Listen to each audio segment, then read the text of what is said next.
একটি স্বরচিত কবিতা পাঠ করছি, শেষ নাহি যে। আমি ছন্দা চট্টোপাধ্যায়। ছেলেটা বলেছিল, জানি ভালোবাসিস।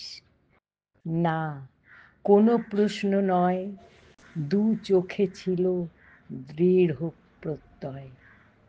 মেয়েটা বলতে চেয়েছে, বেসেছি ভালো। নীরব দু চোখে খেলে টলটলে জল আর আলো। যে ভালোবাসে তার বলতে হয় না মুখে, ইথার তরঙ্গের মতো ছুঁয়ে যায় আচম্বিতে অন্তরলোকে। কলেজের ল্যাব আর লাইব্রেরিতে কথা হয় চোখে চোখে। ছেলেটা বলেছিল, পড়াশোনা শিখে কি করবি? মেয়ে বলে, পড়াবো, দিদিমণি হব। বিয়ে করবি না? যদি হয় বেকার বর, তাকেও খাওয়াবো। কয়েক মাসে সহজ বন্ধুত্ব, ভালোবাসি দুজনের কেউই বলে না।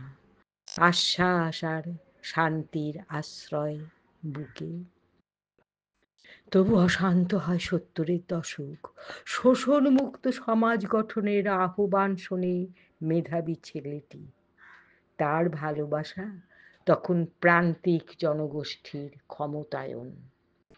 কোনো পরিকল্পনা নয়, ভবিষ্যৎ লিখেছে বিপ্লব। নকশাল আন্দোলন, চীনের চেয়ারম্যান, কলেজের গেটের সামনে পুলিশ ভ্যান।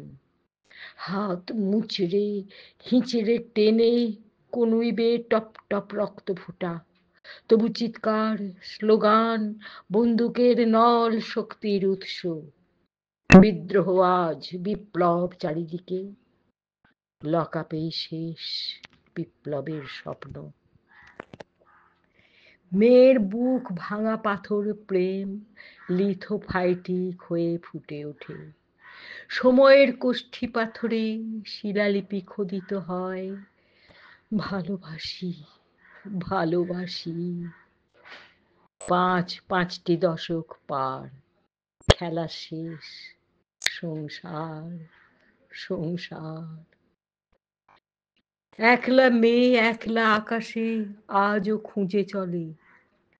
তোর স্বপ্ন আজও অধরা রয়ে গেছে।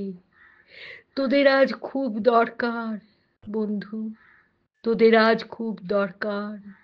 তাই ফিরে আসিস বারবার, ফিরে আসিস।